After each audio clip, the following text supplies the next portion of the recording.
Here is how to make a poll on Instagram. So what you can do is you can actually make a poll with stories on Instagram. So you are going to go in the top corner where the little plus sign is, or it could be at the bottom of your screen, but where this little plus sign is, you are then going to click on it. This is your create.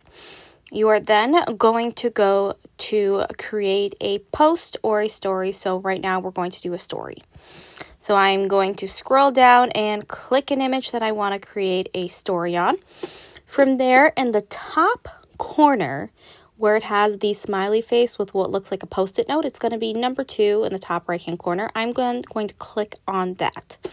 From there, I'm going to scroll down to where it says poll in the middle of my screen.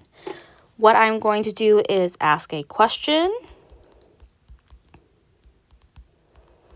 And then I'm going to type in my replies. So from there, whoever sees my story can then reply yes or no on this poll. You would then share it to your story, and this will then create a poll on your